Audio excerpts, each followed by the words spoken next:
जोहार, नमस्कार। देख रहे हैं आप द भारत मित्र और बड़ी खबर आपको हम चांडिल से बता रहे हैं। देखिए, चांडिल बाजार में धड़ल्ले से लॉटरी का कारोबार फल फूल रहा है और अभी अभी भारत मित्र ने भी लॉटरी खरीदी है और दोपहर 1 बजे इस लॉटरी का रिजल्ट भी निकाला जाएगा। क्या चांडिल थाना लॉटरी माफिया पर एक्शन लेगा? किसका हाथ है लॉटरी माफिया सीमांतो डे के ऊपर? कन्हैया झा संभाल रहा है सीमांतो डे के लॉटरी का अवैध धंधा। लॉटरी माफिया की चुनौती, हेमंत सोरेन भी बंद नहीं करवा सकते हमारा धंधा। लॉटरी माफिया आवाज उठाने वालों को धमकी दे रहे हैं।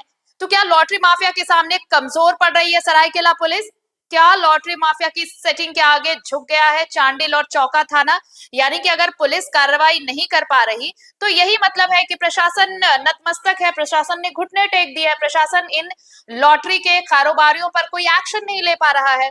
ज्यादा जानकारी के लिए सहयोगी अभिषेक भारती इस वक्त हमारे साथ फोन लाइन पर जुड़े हुए हैं। अभिषेक, देखिए, ये लॉटरी का धंधा खूब फल फूल रहा है। अब तो भारत मित्र के पास भी ये लॉटरी है और दोपहर में इसके रिजल्ट भी आने वाले हैं, लेकिन सब कुछ कहने सुनने के बावजूद भी प्रशासन नतमस्तक है, ऐसा क्यों लग रहा है?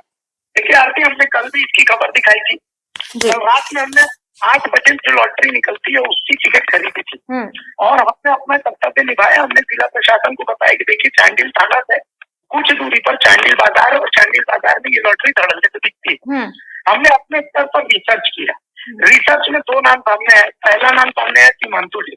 सीमांतो डे जो है ये आज का लॉटरी का कारोबारी नहीं है, बहुत पुराने लॉटरी कारोबारी है और बहुत सिस्टम से काम करता है। मतलब आप समझिए कि किस तरीके से काम करता है। सीमांतो डे लॉटरी बड़े पैमाने पे, ये अवैध लॉटरी, नकली लॉटरी है, ये निकलती किसी की नहीं है, ठीक है। ये बड़े पैमाने पर ला करके छाप करके, बंगाल में लॉटरी छपती थी, अब तो जो है पुरुलिया में छपती है और पुरुलिया से छाप करके इस लॉटरी को यहाँ पहुंचा दिया जाए। यहाँ पर कन्हैया झा नाम का एक शख्स है जिसने हर बाजार में, चांडिल और चौका के बाजारों में अपने पुर्जे रखे हुए हैं। लगभग 25 से 30 लोग हैं जो ये लॉटरी बेचते हैं। तो भारत मित्र के एक सूत्र ने भी ये लॉटरी खरीदी और उसके बाद हम इंतजार कर रहे हैं कि 1 बजे क्या हमारी लॉटरी निकलती।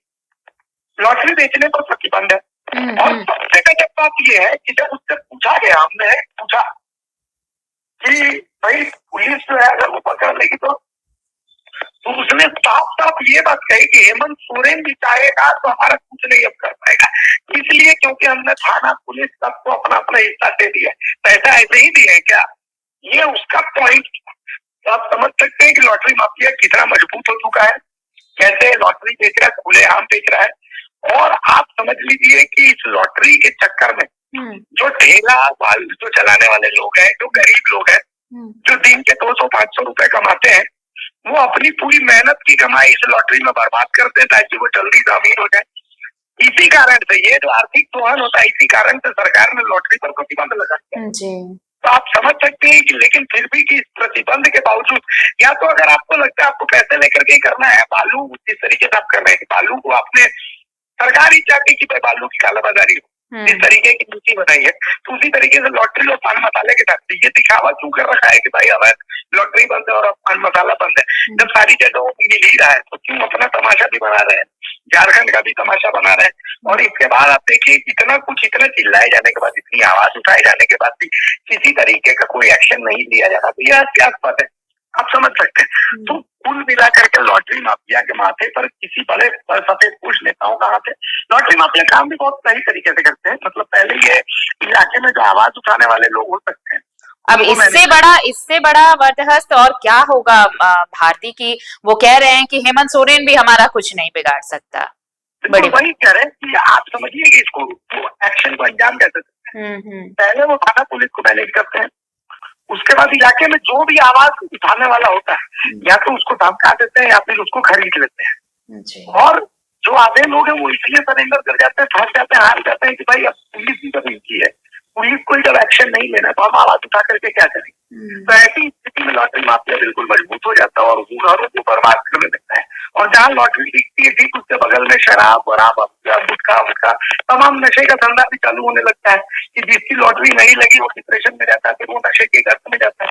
तो इस तरीके से ये अपने साथ में कई और अवैध धंधों को आगे बढ़ाता है। तो लॉटरी के चक्कर में कुल मिलाकर के कई घर बर्बाद हो रहे हैं। पुलिस सूचना के बावजूद एक्शन नहीं ले रही है और ये स्थिति हास्यास्पद बनी। चलिए, तो अभी देखिए, अगर इस वक्त जो हम ऑन स्पॉट कह सकते हैं कि अगर जानकारी दी गई है। अब ये देखना बड़ा दिलचस्प होगा कि अब भी कार्रवाई होती है या नहीं होती है। शुक्रिया बहुत आपका हमारे साथ जुड़ने के लिए और तमाम बातचीत के लिए। तो देखिए, इलीगल है, अवैध है लॉटरी का धंधा, लेकिन धड़ल्ले से फल फूल रहा है। कैसे फल फूल रहा है अभी आपने सुना, हमारे सहयोगी बता रहे थे कि कैसे पुलिस थाना सबको मैनेज किया गया है। तो जब सब कुछ मैनेज है तो फिर सवाल कौन उठाएगा। अगर खबर पसंद आए तो आप QR स्कैन कर दें हमारा साथ। आपका एक छोटा आर्थिक सहयोग है हमारा बड़ा हौसला। द भारत मित्र, बुलंद भारत की बुलंद तस्वीर।